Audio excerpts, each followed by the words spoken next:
Bien, ben, merci à tous. Bon, alors, pour entrer dans le vif du sujet avec une introduction qui n'est pas du tout une grande synthèse sur la céramique hellénistique, qui est tout à fait, à mon avis, tout à fait impossible. Donc, je voudrais reprendre quelques thèmes, bon, le terme d'acculturation. Donc, une définition assez simple qui est celle du Social Science Research Council de 1936.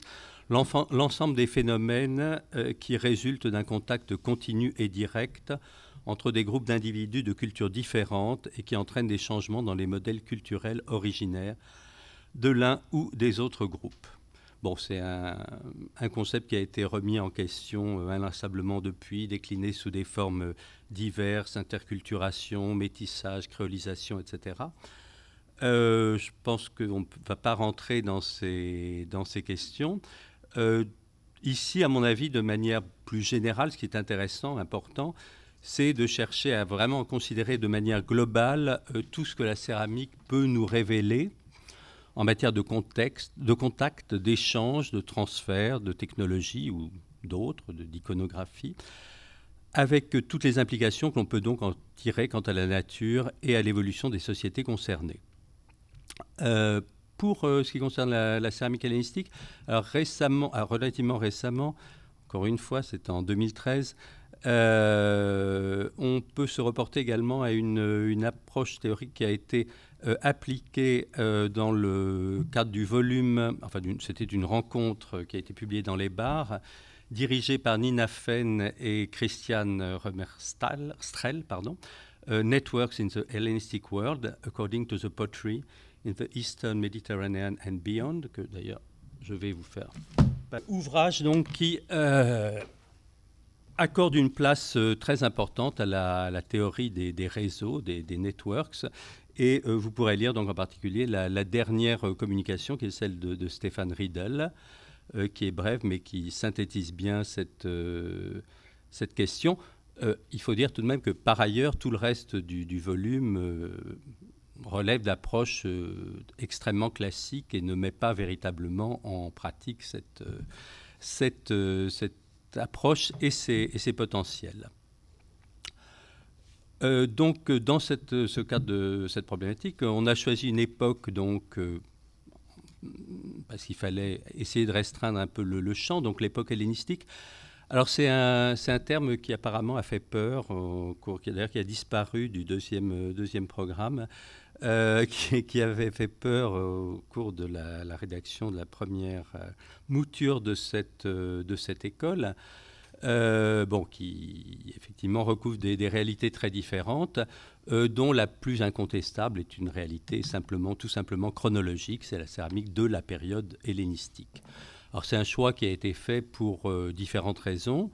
D'une part, parce que l'école est organisée dans le cadre d'une ANR, Kaikina, donc c'est contact et acculturation, ici encore, dans l'étrurie classique, images, notions, artefacts, qui accorde une importance particulière à l'époque hellénistique, parce que justement, c'est celle au cours de laquelle les relations de l'étrurie sont le plus intéressantes, enfin, pas le plus intéressantes, mais le moins exploitées, avec le reste du monde méditerranéen, en particulier avec la Macédoine et avec Pergame.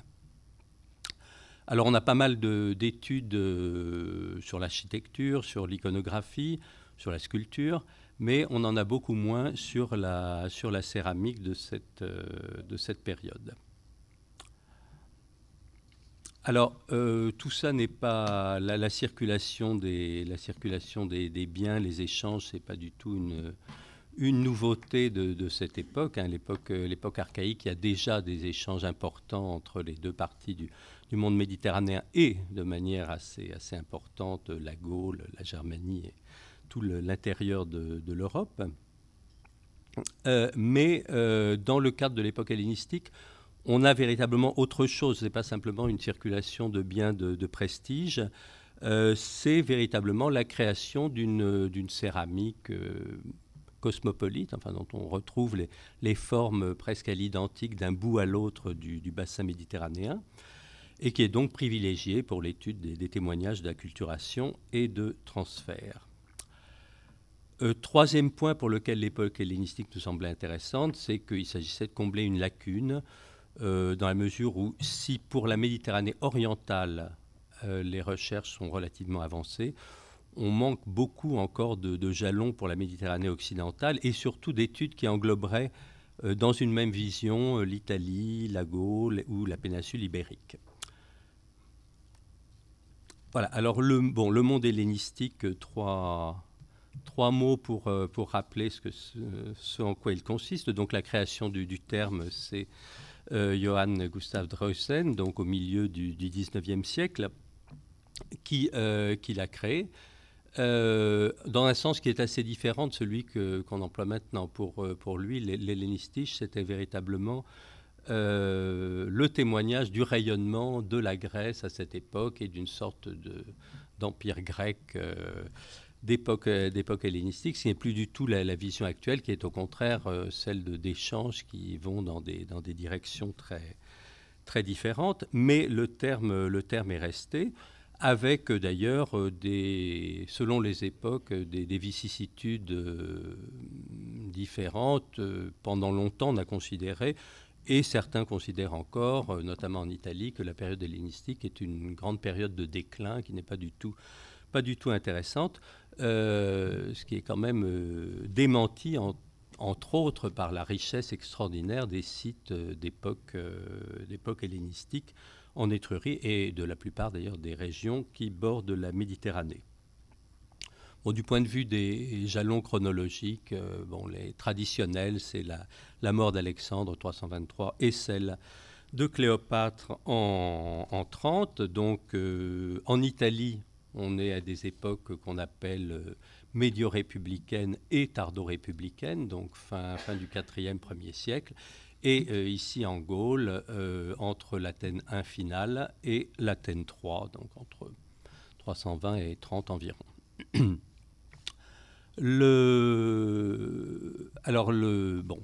L'origine de l'empire hellénistique, c'est donc la mort d'Alexandre et la division de son royaume entre ses généraux. Bon, là en haut, vous avez l'empire à l'avènement d'Alexandre, la petite carte, les conquêtes d'Alexandre, donc les vestiges du royaume achéménide conquis par Alexandre. Et donc cet état du monde à la mort d'Alexandre, qui est probablement, d'après plusieurs auteurs anciens, un état intermédiaire d'une conquête qu'Alexandre aurait voulu porter également en Occident, de manière à unifier le monde méditerranéen.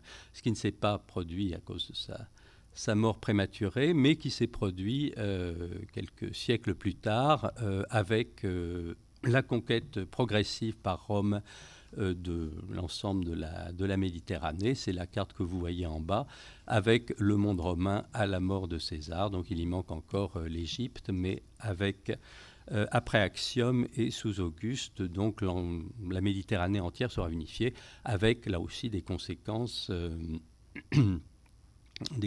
importantes du point de vue du faciès matériel des sites.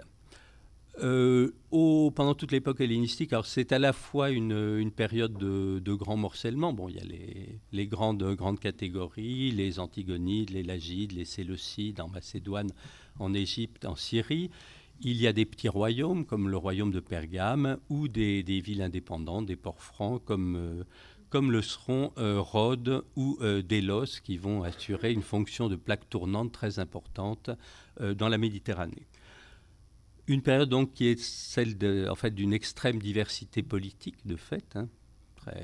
On n'a pas un monde unitaire.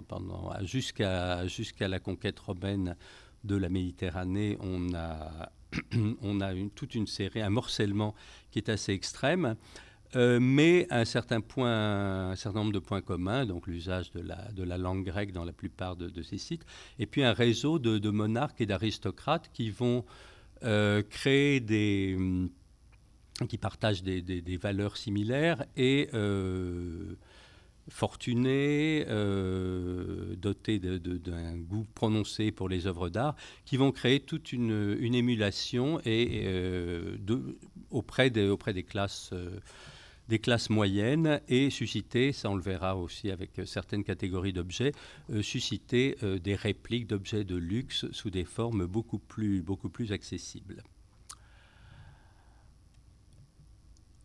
du point de vue de l'essor économique, donc une période très importante et qui va surtout à partir du IIe siècle, à partir de l'instauration du port franc de Délos en 166, qui va connaître donc une accélération qui ne se dément pas ensuite jusqu'à la fin de cette période.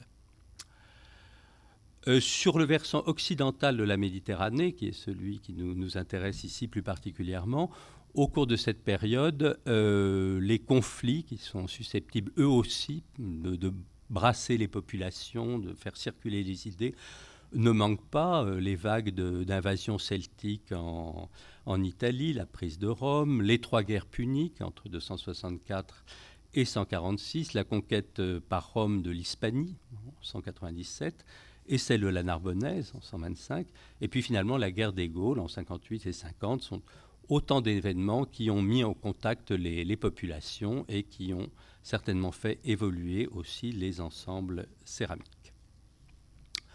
Alors malgré tout, donc c'est une période que moi je trouve extraordinairement intéressante, malgré tout elle a un peu mauvaise presse en céramologie, notamment grâce à Robert Manuel Cook, professeur à Cambridge, et qui donc dans un ouvrage classique, Greek Painted Pottery, écrivait que la poterie, la céramique hellénistique a été négligée et qu'elle le mérite bien. C'est évidemment un point de vue d'archéologue classique, plus attentif à l'iconographie, à la diversité des objets, des pièces de musée. Et paradoxalement, donc, c'est en fait tout ce qui n'intéressait pas Cook qui nous intéresse maintenant, c'est-à-dire la très large diffusion des formes, leur standardisation, qui sont caractéristiques de l'époque hellénistique.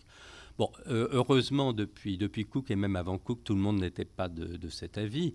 Frédéric Vague, professeur à Cornell, soulignait déjà en 1948, dans sa publication de la céramique de table hellénistique et romaine d'Antioche sur l'Oronte, l'importance de cette céramique et l'état encore embryonnaire de sa connaissance. Et il formulait alors le souhait suivant, le propos, je vous épargne l'anglais, le but final de l'étude de la céramique hellénistique et romaine aura été rempli quand les chercheurs pourront présenter aux fouilleurs une liste illustrée de céramiques datées, systématiquement décrites et organisées pour être utilisées sur le terrain. Bon, c'est un objectif qui finalement paraît assez modeste, mais qu'on est quand même malgré tout bien loin d'avoir atteint un petit peu partout dans les différentes régions concernées. Bon, malgré tout, il y a un certain nombre de progrès qui ont été sensibles depuis Vague et depuis Cook. D'une part, la multiplication de publications de sites importants qui constituent des corpus de référence. En particulier, les volumes, il y en a 6 consacrés à la céramique hellénistique de l'Agora d'Athènes, donc céramique à vernis noir, céramique commune, céramique fine importée, et non moins de 3 volumes qui sont consacrés au bol à relief. Ça, c'est des choses, je ne m'attarde pas, que vous trouverez dans la bibliographie générale qui est sur la clé USB, ventilée par région du monde antique. Parallèlement, on a assisté aussi à une série de rencontres qui ont été suivies de publications et issues de différents milieux de la recherche. Alors, la plus vénérable de ces initiatives, c'est les céramiques hellénistiques et romaines que vous connaissez certainement, mais puisque je les ai apportées, je vous le fais passer. Donc là, on est en milieu français, 3 colloques organisés par Pierre Lévesque et Jean-Paul Morel autour du thème des céramiques hellénistiques et romaines, parus respectivement en 1980, 87 et 2001.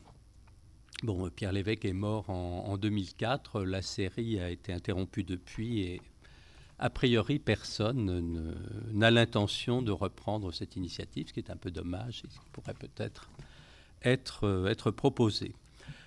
Un ensemble très, très important de publication, c'est celui en milieu grec, donc les rencontres du Scientific Meeting on Hellenistic Pottery, qui se tiennent tous les 4 ans depuis 1986 et se sont tenues jusqu'en 2012 à l'initiative en particulier de Stella Drougou, qui est la principale céramologue hellénistique grecque et professeure à Thessalonique. Donc 9 colloques ont été publiés. Et à partir du 3e, il s'agit de colloques thématiques, qui sont des présentations de contextes régionaux de Grèce. Donc vous avez l'Égée, la Crète, la Thessalie, le Péloponnèse, l'Épire et en 2 volumes la Macédoine.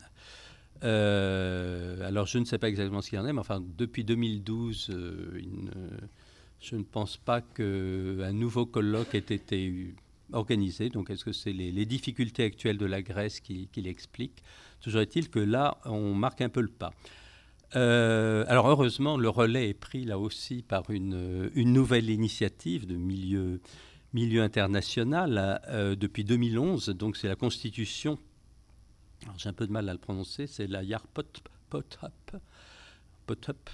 International Association for Research on Pottery of the Hellenistic Period, donc qui est basée à Würzburg, mais qui a été créée par un groupe de 6 archéologues de 6 nationalités différentes et qui souhaitent promouvoir les rencontres et, ce qui peut intéresser éventuellement certains des doctorants ici, encourager, y compris matériellement, les étudiants qui souhaiteraient travailler sur la céramique hellénistique.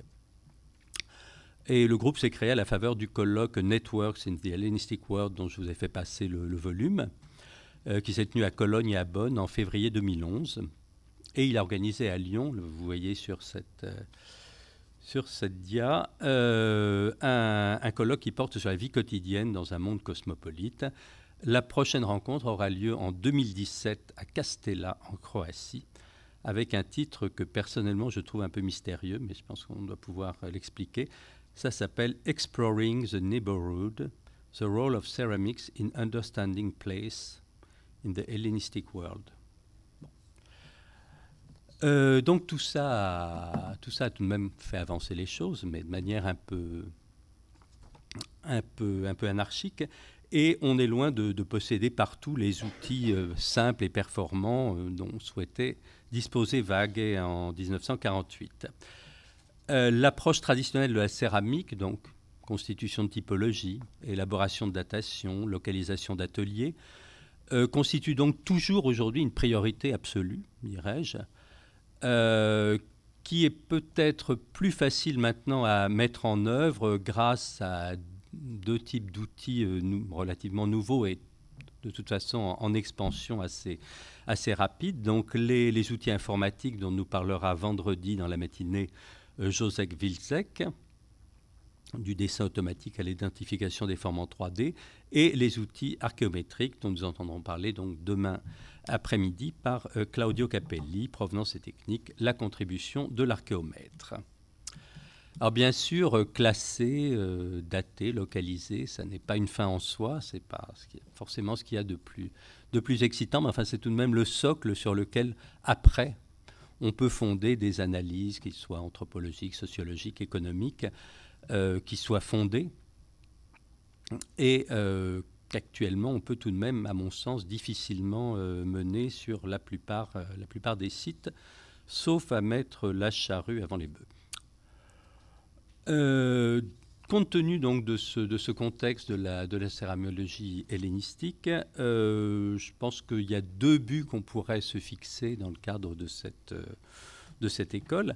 D'abord, chercher à illustrer, à partir des expériences de chacun, la richesse potentielle de cette catégorie et les pistes qui nous semblent les plus prometteuses, en particulier en mettant en relief tout ce qui, en termes de technique, de forme ou de décor, peut être considéré comme les marqueurs possibles d'influence ou d'emprunt et pourrait prêter à des développements ultérieurs en termes plus largement historiographiques, anthropologiques ou autres. Ensuite, et là c'est un effort qui est probablement plus important, qui est d'essayer de dépasser les barrières qui existent, qui sont liées à nos différentes spécialisations, qu'il s'agisse de classes de mobilier ou bien de contextes géographiques, en essayant de considérer le contexte méditerranéen plus largement et de s'ouvrir un peu à d'autres domaines. Alors, pour ce qui concerne donc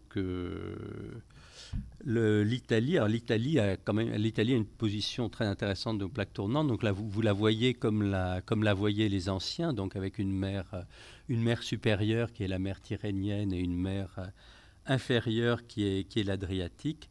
Et donc cette position privilégiée de l'Étrurie dont on va un peu parler maintenant.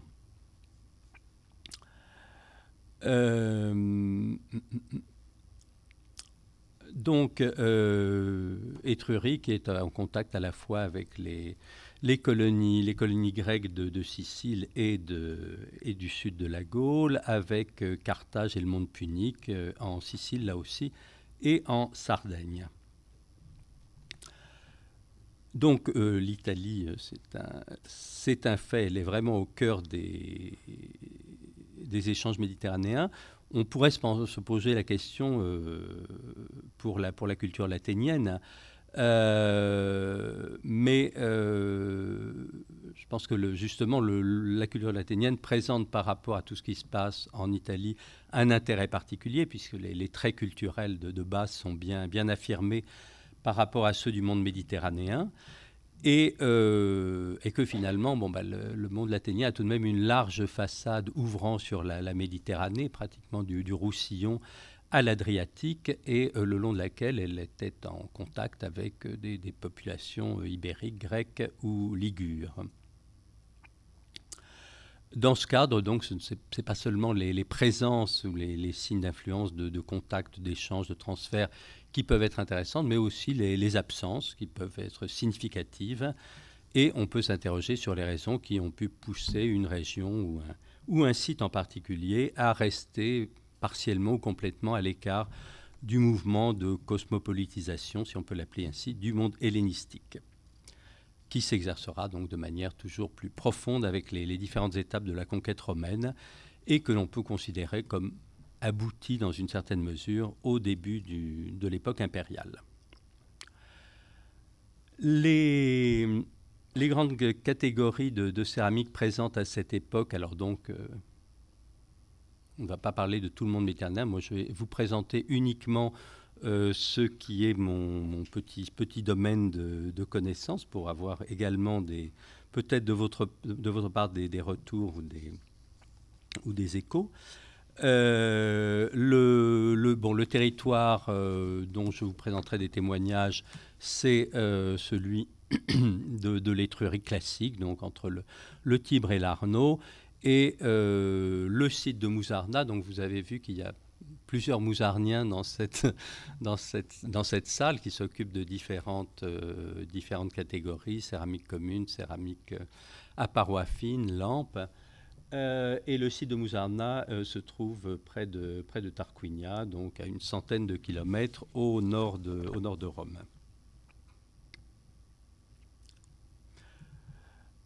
Donc voilà une vue du site. Donc on y a fouillé pendant 20 ans une petite partie du site, mais de manière assez extensive. Et donc les données que livre ce site sont intéressantes parce qu'elles sont d'une part très abondantes. Le site a été fondé à la fin du IVe siècle avant Jésus-Christ, occupé jusqu'au début du 7e siècle après Jésus-Christ. Donc on a apparemment de manière continue, donc on a des assemblages céramiques qui sont tout à fait intéressants, d'autant plus qu'en Étrurie, on a assez peu de sites qui ont été fouillés. Les questions de traitement du mobilier, comment est-ce qu'on va faire pour le publier, qui sont vraiment au cœur de nos réflexions actuelles. Enfin, à chaque nouveau volume, puisque généralement, je ne sais pas chez vous, mais nous, quand on termine un volume, on s'aperçoit de tout ce qu'on n'a pas fait et ce qu'on aurait dû faire pour le rendre vraiment bien. Mais enfin, bon. C'est ainsi, donc là, on est en train d'en préparer un qui sera, je pense, meilleur que le précédent, mais qui sans doute nous apparaîtra obsolète quand on l'aura terminé. Mais donc, je disais, la richesse du site, l'abondance du mobilier stratifié, souvent en contexte, en ensemble clos, avec des citernes, des égouts, des caves qui ont livré des ensembles de céramique assez bien datables. Et puis également les tombes, alors qui donnent des résultats intéressants parce qu'on s'aperçoit vraiment qu'on n'a pas... Enfin, on a un certain nombre de catégories qui sont les mêmes dans l'habitat et dans les tombes, mais les pourcentages changent. Et en particulier, un des apports de la fouille de Mouzarna les plus intéressants, c'est pas les grandes tombes à chambre comme on en a un certain nombre, c'est ces petites tombes, ces tombes d'enfants dans lesquelles on trouve 2, 3, 4 vases, mais enfin dont on a du moins la certitude qu'ils sont pratiquement contemporains, ce qui évidemment aide à faire des sériations pour les différentes catégories. Donc, on travaille dans des directions qui sont... donc, voilà un peu l'état des choses actuellement. Donc, le volume qui pourrait éventuellement vous concerner le plus si vous vous intéressez à la céramique hellénistique, c'est le volume sur les bains hellénistiques, où toutes les catégories que je vous présenterai maintenant sont représentées. Bon, 2 autres volumes, un de topographie générale et sur 2 trésors monétaires. On est plus loin du sujet d'aujourd'hui. Et ce volume de la nécropole impériale de Mouzarna qui est... auquel on tient parce que bizarrement c'est la seule monographie consacrée à une nécropole romaine en Étrurie, comme si les Romains n'avaient jamais mis les pieds en Étrurie. Enfin, c'est plutôt que les étruscologues qui fouillent en Étrurie ne s'intéressent pas aux Romains. Mais donc là, on a des ensembles aussi assez intéressants de matériel. Et ce qui nous occupe actuellement le plus, c'est la Domus de l'île Odée, donc une maison qui présente un superbe plan dit pompéien, enfin classique, canonique, et dont on espère terminer la publication bientôt. Donc, comme toujours dans ces cas-là, on est un peu écartelé entre deux tentations, enfin 2 nécessités. En fait, d'une part, l'exploitation de la céramique en contexte stratigraphique, à des fins externes, donc voilà, l'utiliser pour dater des structures, des phases d'occupation. Et puis vraiment faire un travail céramologique sur le matériel, essayer d'affiner la typologie, la chronologie. Le problème, c'est que c'est difficile dans un même volume de faire tenir l'ensemble et qu'on ne peut pas à chaque fois reprendre toute l'histoire du vernis noir ou toute l'histoire de la céramique commune, entre autres. Voilà, enfin on essaye de naviguer un peu entre ces deux exigences complémentaires, mais un peu difficiles à concilier. Voilà, et plus simplement, notre idée, ce serait d'avoir le plus vite possible une espèce de grande typochronologie du site qui nous permettrait ensuite de mouliner la céramique beaucoup plus rapidement que ce qu'on fait actuellement. Donc, de ce point de vue, Mouzarna offre l'opportunité, qui est assez rare finalement en Italie actuellement, de pouvoir confronter les données issues de l'habitat et de la nécropole et de mettre en évidence, par l'intermédiaire de comptages, des différences significatives de représentation de forme ou de classe.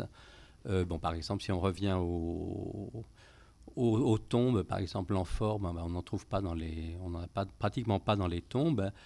Et plus curieusement aussi la céramique à engobe rouge interne pompéien, qui est également très fréquente sur le site, n'apparaît pas dans les tombes, alors que d'autres types de céramique de cuisine ils sont très, très bien représentés. Donc là, il y a des questions qu'on se pose et dont on espère avoir un jour la réponse. Donc, en guise d'introduction à ces journées, je vais vous faire une petite présentation de ces céramiques qu'on trouve à Mouzarna ou de toute façon dans cette région, en vous évoquant très, très brièvement les problèmes que nous posent ces catégories et l'intérêt qu'elles représentent justement plus particulièrement dans le cadre de cette école thématique, dans la mesure où toutes ces productions, vous le verrez, s'insèrent véritablement dans un cadre méditerranéen. Donc on est déjà dans un espace cosmopolite dès le début de la période hellénistique. Alors, à tout seigneur, tout honneur, donc c'est les céramiques décorées, les céramiques à figure rouge, produites en Étrurie, donc à partir du début du IVe siècle, qui est donc la série qui est, en termes d'acculturation, c'est vraiment, on ne peut pas rêver mieux. Donc c'est d'une part parce que les premiers potiers qui ont produit ces vases en Étrurie étaient certainement des potiers grecs qui étaient venus s'installer en Étrurie. Les boutiques sont ensuite reprises apparemment par des potiers locaux un peu moins doués. Et parce que il y a un emprunt systématique de techniques, de formes et de répertoire du monde grec qui nous intéresse parce que ça veut dire que ce n'est pas seulement les vases qu'on importe, mais aussi toute l'idéologie qui se réfère à ces vases, et notamment l'idéologie du banquet. Alors, est-ce que les Étrusques faisaient la distinction grecque entre deipnos, le banquet, et le symposion, le moment où l'on boit, ça on ne le sait pas, mais enfin, en tout cas, ils buvaient. Et en Étrurie, ce problème particulier qu'on n'exprime pas de la même manière en Grèce, et qu'une céramologue d'ailleurs italienne, Marina Martelli, dénonçait récemment comme de la nécrophilie étrusque. En Étrurie, il y a beaucoup de gens qui sont persuadés que ces vases n'ont jamais servi et qu'ils étaient simplement déposés dans les tombes. Ce qui peut être vrai, par exemple sur le vase de droite, le vase de Vulci, vous avez une scène d'adieu. Là, on a effectivement une scène funéraire. Maintenant, est-ce que ça veut dire pour autant que le vase était destiné à la tombe? Pas forcément, puisque vous avez l'Antiquité a très souvent pratiqué les memento mori au cours des banquets. On présente des images de squelettes, de morts qui sont là justement pour faire se souvenir qu'il faut jouir de la vie et que demain ce sera trop tard. Donc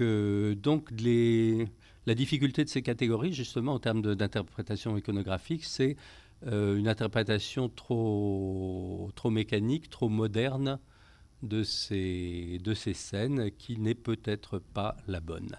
Malheureusement, évidemment, on n'a plus les contextes suffisants en habitat, on ne les a pas encore peut-être, qui nous permettraient justement de tirer tout ça au clair.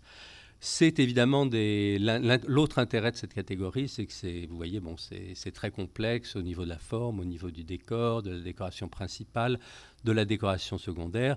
Ça veut dire qu'on a beaucoup d'indices pour réaliser effectuer des regroupements et localiser les ateliers en fonction de la répartition géographique des vases. Un élément aussi assez caractéristique de différentes catégories à l'époque hellénistique, donc les figures rouges, le vernis noir aussi, c'est la tension que Jean-Paul Morel avait relevée entre tendance céramique et tendance tauretique, c'est-à-dire là, vous avez de beaux exemples de tendance tauretique avec les deux cratères à volute, donc la reproduction de formes métalliques sous forme de céramique. Donc cette division entre des vases qui seraient vraiment destinés à être tournés, qui correspondraient vraiment à l'exigence d'un potier, et d'autres où le potier s'astreint à la reproduction de formes appartenant à une autre catégorie de matériel.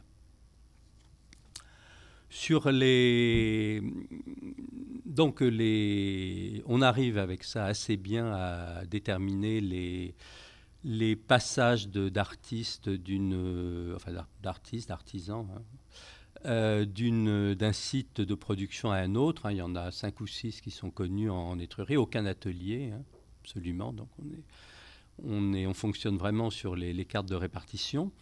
Et quelquefois avec des résultats assez inattendus, puisqu'on s'est aperçu assez récemment qu'un peintre qu'on connaissait, qu'on considérait comme un peintre lucanien, était effectivement un peintre lucanien, mais qu'il était le même qu'un peintre étrusque qu'on avait jusqu'à présent exclusivement considéré comme étrusque. Donc ce peintre d'Arnaud du début du IVe siècle est devenu le peintre de Pérugia en Étrurie, mais c'est le même personnage certainement qui s'est déplacé d'une région à une autre relativement lointaine. Bon, ça c'est vraiment la grande production aristocratique, hein. On a beaucoup de céramique beaucoup plus simple, avec une tendance qui est assez caractéristique de cette fin de production. Fin de production aussi qui est assez intéressante parce qu'on ne sait pas très bien pourquoi, mais enfin toutes ces productions de figures rouges s'arrêtent à peu près en même temps, au même moment dans tout le bassin méditerranéen. Donc vraiment, on est au diapason de sociétés qui, à un moment donné, n'ont plus l'exigence de consommer ce genre de vaisselle. Donc, une tendance très caractéristique qui est celle d'utiliser des techniques différentes. Donc, la figure rouge qui va être la technique de base, et puis qui va se combiner avec de la silhouette, de la figure noire, des décors surpeints, avec vers la fin de la production, un grand mélange de toutes ces techniques. Celle qui peut-être la plus intéressante par rapport au sud de la Gaule, c'est ce qu'on appelle la céramique surpeinte, donc la céramique à vernis noir, mais sur laquelle on a des personnages ou des motifs qui ont été peints en rose ou en blanc. Et là, alors, bon, moi je ne suis pas très convaincu, mais enfin bon, il y a de toute façon certainement des exportations étrusques de ce matériel dans le sud de la Gaule, et peut-être des reproductions faites sur place selon la même technique. Pour Mouzarna, puisqu'on parlait de Mouzarna, une chose intéressante est qu'on n'a pas du tout ces grands vases que je vous ai montrés tout à l'heure. Pourtant, la date de fondation du site, vers 320, pourrait le laisser penser. On devrait avoir des groupes suffisamment nantis pour posséder ce type de vase. En fait, bon, vous voyez, on est plutôt dans le bas de gamme. C'est assez intéressant parce que du coup, ça nous indique qu'à l'époque de la fondation du site de Mouzarna, donc qui est une colonie tarquinienne, de l'intérieur des terres, créée pour contrer l'avancée romaine en Étrurie. À Mouzarna, ça nous donne une sorte d'image de la classe sociale de ces colons qui étaient à la fois des guerriers et des cultivateurs, guerriers en temps de guerre, cultivateurs en temps de paix, et qui consommaient cette céramique de qualité moyenne. Pour trouver une céramique de bien meilleure qualité à Mouzarna, mais malheureusement très fragmentaire, il faut se transporter à 1 kilomètre de là, où on a la tombe monumentale de la famille, probablement de la famille qui a fondé le site, et où les tombaroli, donc les pilleurs de tombes, nous ont laissé peu de matériel, mais enfin suffisamment pour indiquer qu'on a affaire vraiment à un niveau social beaucoup plus élevé que celui des habitants du site situé tout près à la même époque. Toujours pour parler de céramique relativement universelle, bon, ça c'est... Là, si vous allez dans les musées italiens, vous en verrez, enfin surtout en Étrurie méridionale, vous en verrez des centaines. C'est ce qu'on appelle les plats de Genuciglia, du nom donc de ce plat éponyme dont vous avez donc la signature, enfin probablement la propriétaire, Poplia Genuciglia, la propriétaire de la fabrique, et qui vous montre un peu qui vous illustre un peu la difficulté de définition même de ces classes, puisque c'est considéré comme de la céramique étrusque, mais ça a été produit à Faleri, qui est un site occupé par des gens qui sont plus proches des Latins que des Étrusques. Et vous voyez d'ailleurs, l'inscription n'est pas en étrusque, elle est en falisque. Alors, donc ça c'est la céramique qui circule le plus en dehors de ces lieux de production, Cerveteri et Faleri. qu'on trouve à Rome sous une forme, vous voyez en haut à droite, une forme iconographique très ramassée qui permet beaucoup d'interprétations différentes selon qu'on considère la scène comme pro-romaine ou pro-étrusque. Donc c'est un peu d'iconographie, allez. C'est donc la scène de Dionysos que les pirates s'apprêtent à jeter à la mer, et en fait c'est lui qui change les pirates en dauphins, et on voit les dauphins se précipiter dans la mer. Alors qu'est-ce que ça veut dire? Le plat a été trouvé à Rome. Est-ce que c'est une charge anti-étrusque? Peut-être. Les Étrusques étaient réputés pour être des pirates redoutables, mais peut-être aussi une allusion plus directe à des phénomènes historiques qui se produisent à la même époque, où Rome doit combattre la piraterie d'Anzio, les pirates d'Anzio, et où ce thème donc pourrait se rattacher à ces époques historiques. Toujours est-il que ces plats, et plus généralement la céramique étrusque, se retrouvent donc en Étrurie naturellement, à Aléria en quantité assez importante. Alors, Aléria, c'est important aussi parce que ça nous montre que les Étrusques disposaient d'une flotte capable d'aller, en tout cas, du littoral étrusque, disposaient encore d'une flotte capable d'aller du littoral étrusque à la Corse, et donc pourquoi pas de pousser plus loin des opérations commerciales. Bon, généralement, on dit que voilà, tout s'achève pratiquement à la fin de la période archaïque. Il n'y a plus d'amphores, il n'y a plus de relations. En fait, il pourrait y avoir eu une prolongation de ces relations. Alors, la carte du bas, c'est la carte de la céramique étrusque décorée. Celle du haut, c'est celle de l'atelier des petites estampilles. Et là, on a un gros problème historico-céramologique qui est de savoir que signifie la distribution de ces vases des petites estampilles. Jean-Paul Morel considérait que c'était une production exclusivement romaine. Bon, on sait depuis que c'est plus compliqué, qu'il y a plusieurs ateliers, et des ateliers étrusques, notamment à Cerveteri. Est-ce que ça peut être un produit étrusque qui a circulé dans des bateaux étrusques? Pourquoi pas? La carte de distribution, en tout cas, est la même, mais là, on est un petit peu embêté pour interpréter ces données sur le plan historique, puisque finalement, qui a transporté ce fret secondaire, d'ailleurs? On n'a pas affaire à des quantités considérables de céramique, mais enfin, tout de même bien présente. C'est une question qui n'est pas réglée.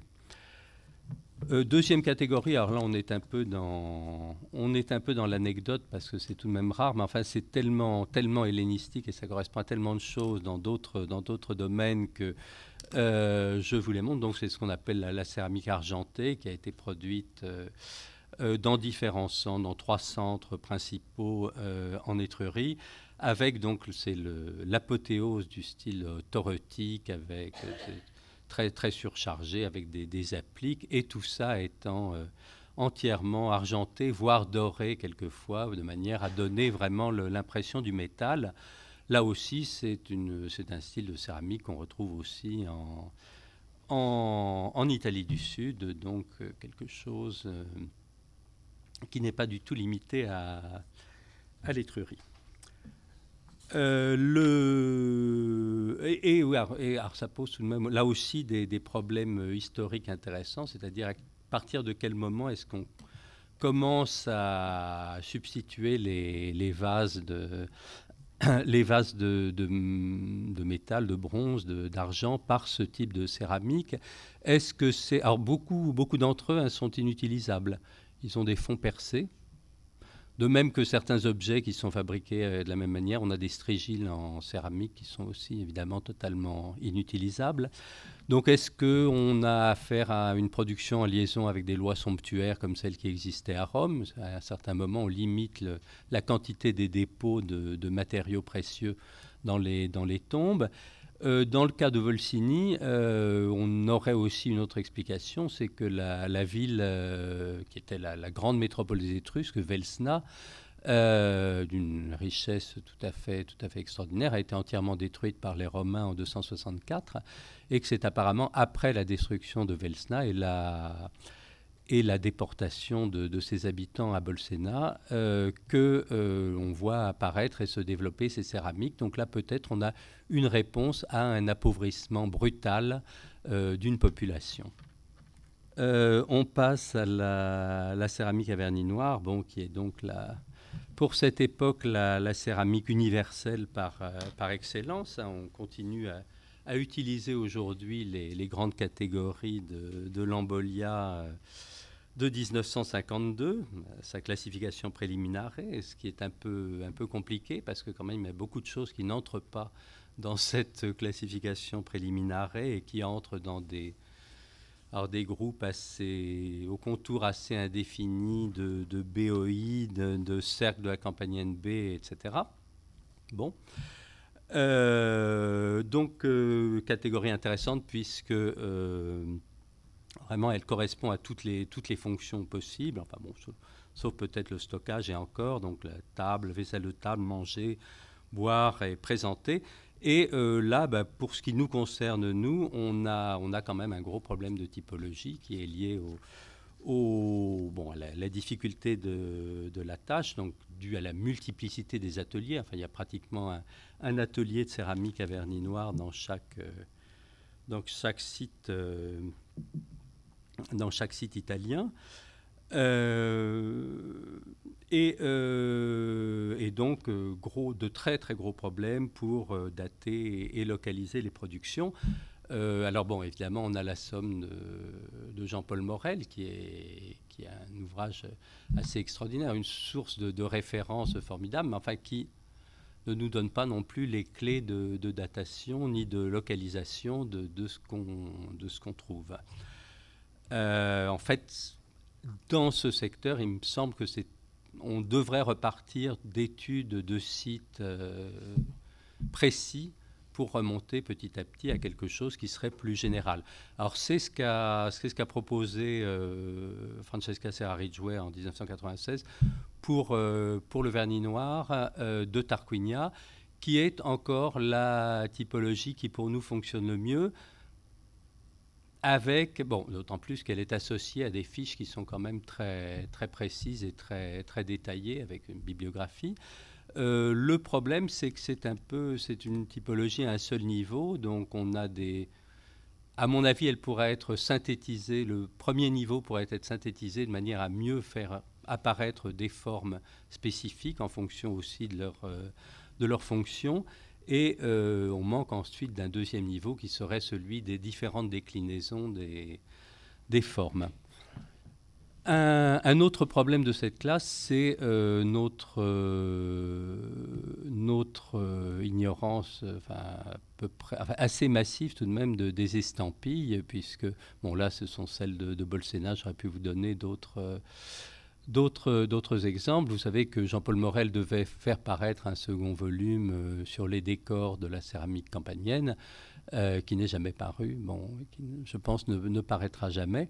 Je veux dire, la tâche doit être vraiment, vraiment énorme, mais en attendant, c'est vrai que on ne sait pas très bien quoi faire de nos estampilles, à part, peut-être pour l'atelier des petites estampilles, mais par la suite, on en est réduit à les glaner dans des publications. On obtient une liste de publications, de références, qui après ne nous sert pas à grand-chose. La céramique à vernis noir, il y a un certain nombre du point de vue des fonctions, il y a un certain nombre de fonctions qui sont bien identifiées. Là, on n'a pas de problème. La patère ombiliquée, ne serait-ce que parce qu'on la voit tenue par les défunts sur une quantité extraordinaire de céramique, de sarcophages étrusques. Donc, c'est vraiment le vase à libation par excellence. Vase à boire, mais vase à libation. Le plat à poisson, ça on le sait grâce aux exemples venus de Grèce, les plats figurés avec représentants du poisson. Les différentes catégories de vases à boire, là j'en ai mis un, mais il y aurait pu en avoir beaucoup plus. Les vases à parfum, on les reconnaît. L'encrier, forme plus beaucoup moins commune, et le vase à verser. Bon, là, tout ça, là-dedans, on se repère à peu près. Après, il y a d'autres formes pour lesquelles les choses sont beaucoup moins claires. Le plat à tige à droite, en haut à droite, on ne voit pas très bien à quoi ça peut servir, hein. Il y a certains céramologues italiens pensent que ça ne sert à rien. Que c'est déposé dans les tombes. Bon, c'est pas très commode pour boire. Qu'est-ce qu'il y a pu y avoir dedans? On ne sait pas très bien. La forme la plus répandue dans l'absolu, ben, le bol, on peut dire que c'est multifonctionnel, mais on peut boire, on peut mettre de la bouillie, on peut mettre de la nourriture, mais là non plus, hein. Ou alors, ces toutes petites formes, ces minuscules petites olpées, dont là aussi on ne voit pas très bien, on ne comprend pas très bien quelle est la fonction, ce qui nous handicape un peu évidemment au niveau de l'interprétation de tout ça. Alors d'autant plus qu'il y a pu y avoir au fil des siècles, hein, là on parle quand même de 3 siècles de céramique, des changements, des mutations dans le vaisselier. Par exemple, une hypothèse pour expliquer la disparition du plat à poisson à la fin du IIIe siècle, on peut dire qu'ils ont cessé de manger du poisson. C'est une possibilité, mais je pense qu'il faut plutôt chercher dans le sens d'un dédoublement, disons, du récipient d'origine qui avait cette cupule à l'intérieur pour mettre la sauce, et que ça explique l'apparition à peu près contemporaine donc de vases comme la patère, à sillon dans ce cas, ou pas d'ailleurs, et la pyxide. Pas les derniers, hélas, problème posé en termes de fonction et également de datation, posé par cette céramique. Bon, là, je suis un peu de mauvaise foi parce que j'ai utilisé 2 fois le même dessin, mais disons que cette forme, en Grèce, donc considérée comme une salière, bon, 4e, 3e siècle avant Jésus-Christ. En Italie, la même, c'est une pyxide, mais elle est du 1er siècle avant Jésus-Christ. Alors, je ne sais pas ce qui a pu se passer entre les deux, s'il faut descendre certaines datations, en remonter d'autres. Ça, c'est vraiment le genre d'études spécifiques qu'il faudrait faire sur la forme. Maintenant, demander à quelqu'un de travailler 3 ans sur des pyxides, c'est peut-être un peu au-delà des forces humaines. Un autre aspect de cette céramique qui nous intéresse beaucoup, c'est celui des formes de transition. Alors, on a beaucoup de formes de transition dans des vernis noirs, noir-brun, brun rouge, rouge orangé, et qui permettent pratiquement de faire le lien avec les céramiques sigillées. Pour en finir avec cette céramique, et de manière là aussi un peu anecdotique, alors là, je ne pense pas que vous risquiez d'en trouver sous cette forme, en tout cas, de Bucchero gris. Donc, c'est vraiment des formes qui sont les formes de la céramique campanienne. On appelle ça Bucchero gris en Italie centrale, ce qui complique beaucoup les choses parce qu'il y a aussi un Bucchero gris archaïque. D'autres l'appellent de la céramique grise, mais enfin bon, c'est quand même un marqueur pour nous assez important puisque c'est des catégories qu'on trouve vraiment au tournant du 4e et du 3e siècle avant Jésus-Christ. Alors là, je ne vais pas m'attarder sur le sujet des céramiques à parois fines puisque Julie Léon, dont j'ai extrait du travail ces trois planches, vous en parlera. Mais enfin, tout de même, rappeler qu'il s'agit vraiment d'une catégorie assez spécifique, puisque c'est presque uniquement des vases à verser, avec quelques rares... des vases à boire, pardon, avec quelques rares vases à verser, et puis un éventail de formes de vases à boire étendu, mais pauvre par ailleurs. Une diversité des techniques, ça elle vous l'illustrera, tourner à décor, sans décor, guilloché, applique, moulé, etc. Ce qui est intéressant dans notre hypothèse d'acculturation, dans notre point de vue d'acculturation et de transfert, c'est le fait que quand même Ces céramiques moulées, donc la céramique mégarienne dont fait partie, qui s'inscrit dans les parois fines, ont été donc les ancêtres des céramiques arétines à décor et beaucoup plus tard aussi de la céramique de Wedgwood. L'intérêt, disons, de cette catégorie, c'est aussi de montrer que, bon, voilà, on a une classe de céramique qui ne suffit pas à tous les besoins. Donc, ce qu'on va essayer de faire, nous, sur le site, c'est de réfléchir à ce qu'il pouvait y avoir sur une table où il y avait des vases à parois fines, quels étaient les vases associés en vernis noir ou en d'autres catégories. Enfin, bon, ces céramiques, et là Julie vous l'illustrera, sont vraiment celles qui permettent d'établir des liens très étroits entre la Méditerranée orientale et l'Italie. Alors nous, autre catégorie, mais alors là aussi je vais survoler parce que Cécile vous en parlera demain, non pas demain, mercredi. Mercredi après-midi, donc céramique commune, question particulière, l'Italie par rapport à la Gaule, donc catégorie donc a priori simple si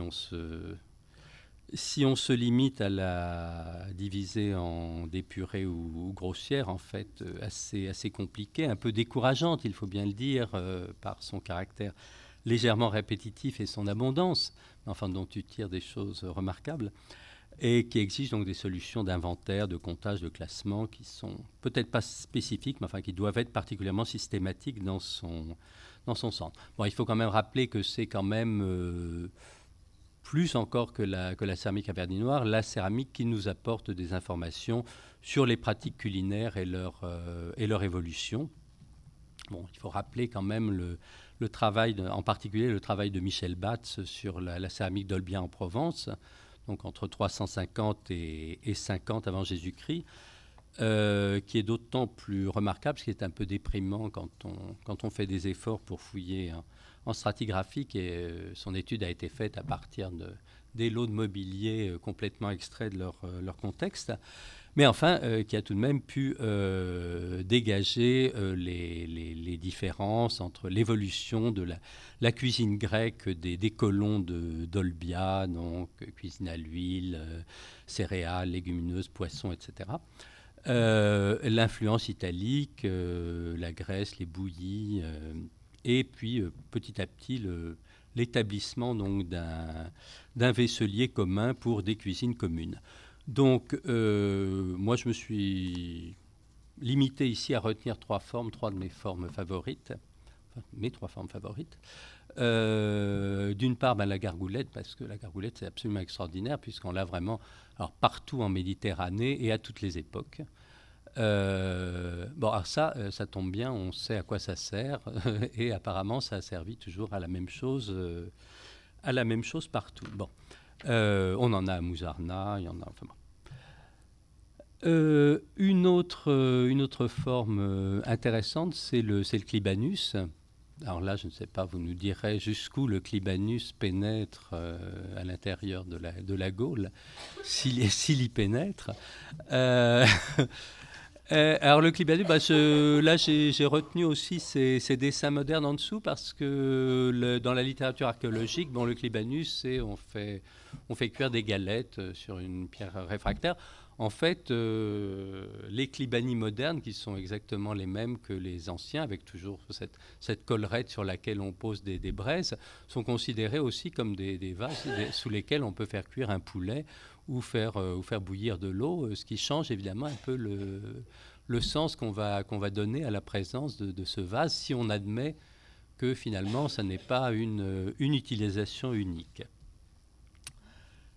Et puis le troisième type de vase sur lequel de céramique commune ou engobé sur lequel je voulais attirer l'attention, et là aussi je vous serais très reconnaissant si vous m'en signalez, c'est les vases à collerette.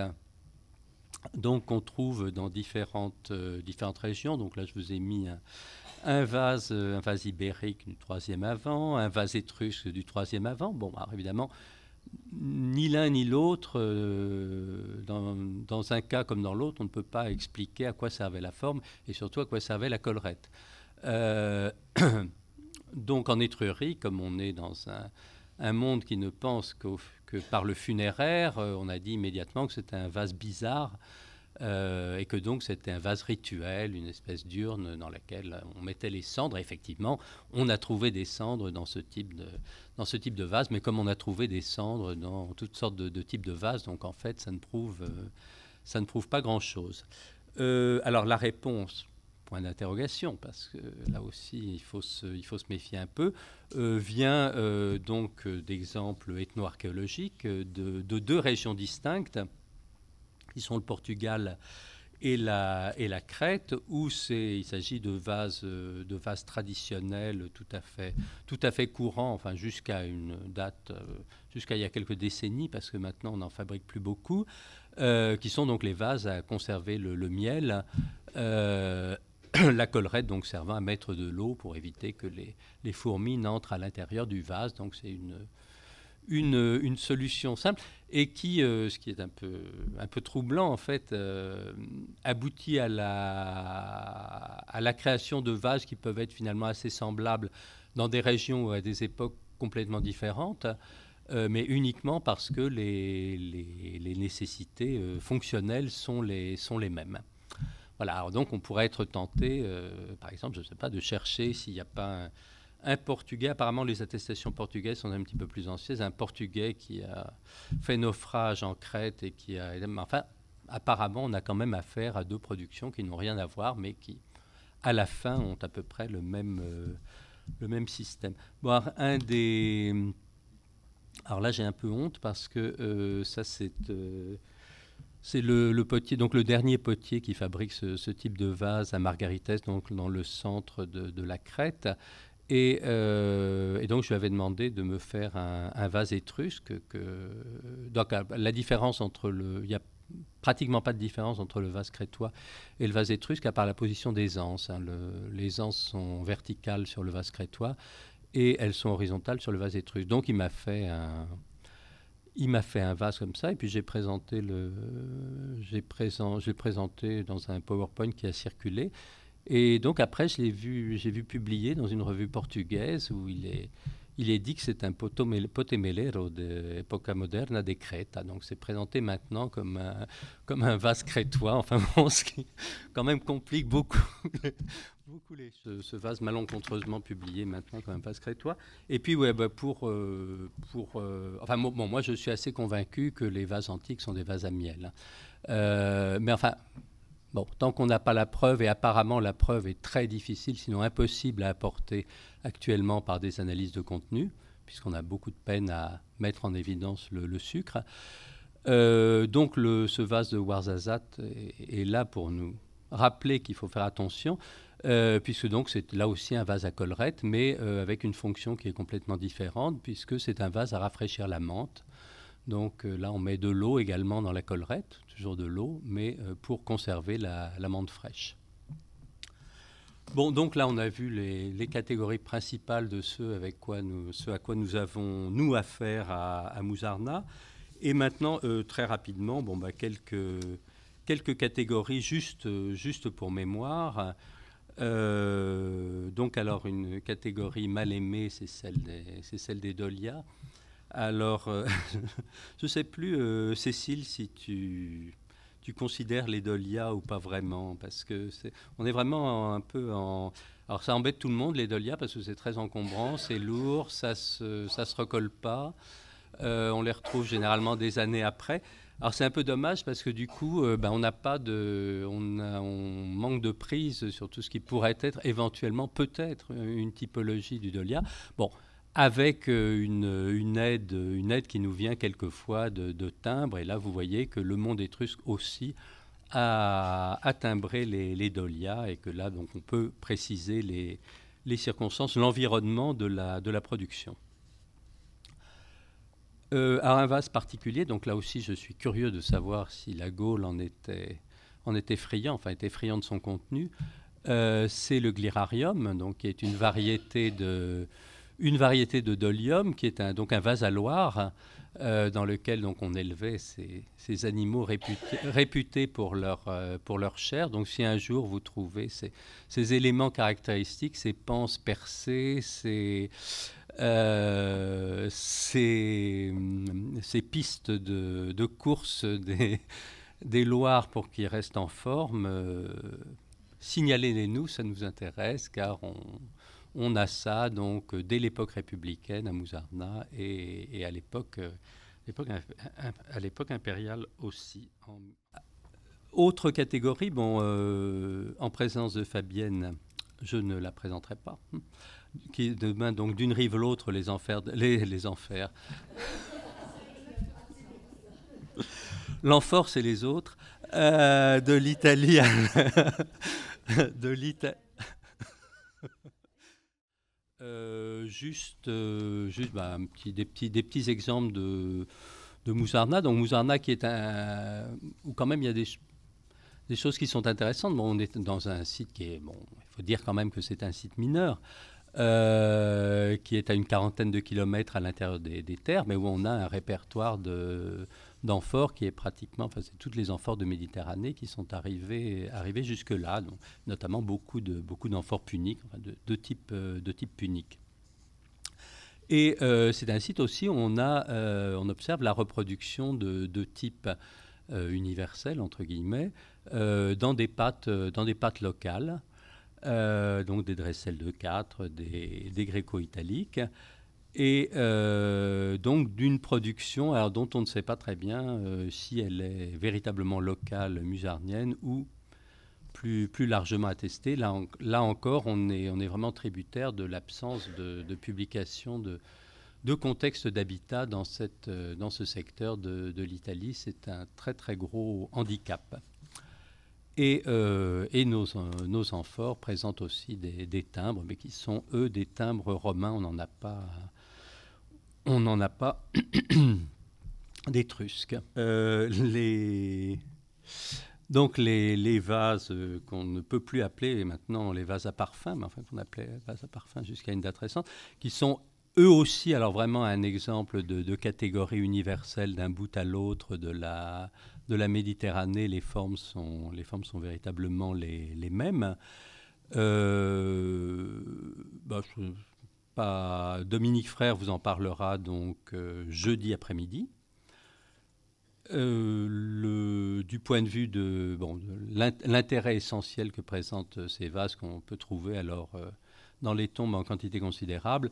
Maintenant, évidemment, c'est les études de contenu qui donc tendent à prouver qu'il s'agit plutôt d'onguents médicinaux que de parfums à proprement parler, même si nos catégories ne correspondent pas forcément aux catégories antiques.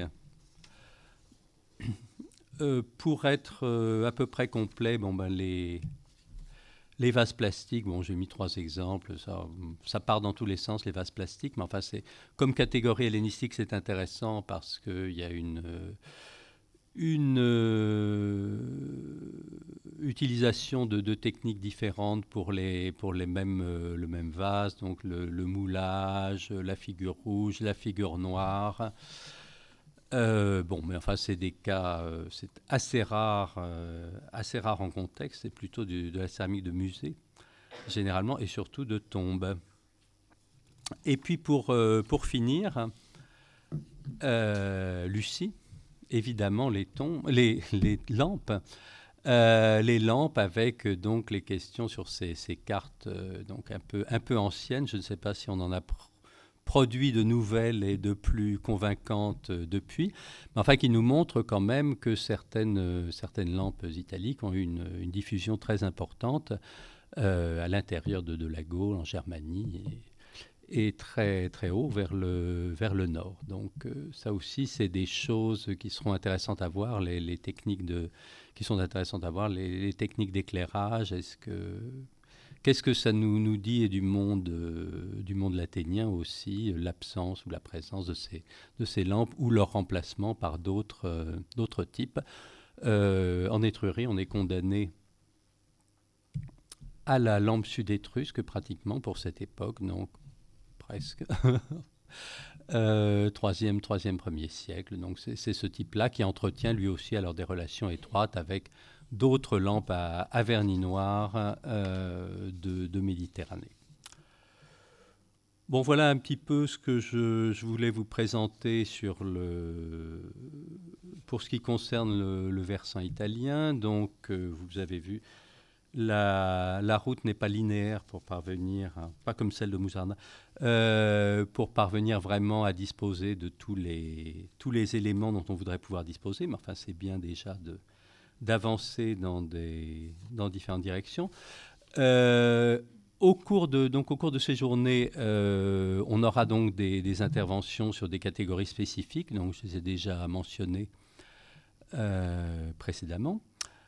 Et on va essayer aussi donc de créer du lien avec des approches géographiques différentes, en particulier donc grâce aux interventions consacrées à la Gaule, mardi après-midi et mercredi, donc Sylvie Barrier qui nous parlera de la céramique de Bibracte, Réjeanne Roure du sud de la Gaule et Guillaume Verrier également de la Gaule et de la Méditerranée. Un autre aspect intéressant, je pense, va être de voir avec Pierre-Alain Capte, donc le céramiste suisse, les techniques de production en série, parce que ce sera donc mercredi soir et jeudi matin, parce que ça permettra de mieux comprendre de quelle manière, très concrètement, se produit le phénomène de la standardisation pour le potier, donc une des grandes caractéristiques des productions de l'époque hellénistique. Et enfin, on aura 2 communications donc, qui porteront plus spécifiquement sur les méthodes et sur les instruments dont on peut disposer aujourd'hui ou dont on disposera bientôt en cours d'élaboration pour l'étude de la céramique. Donc Archer Martin nous parlera donc de questions de méthode, donc c'est très ouvert, sur Pompéi et Montepallano, et Joseph Wilczek du dessin automatique à l'identification des formes en 3D. Voilà, j'espère que la diversité des compétences, des approches, des intérêts va produire une semaine très intéressante et je vous en remercie déjà d'avance.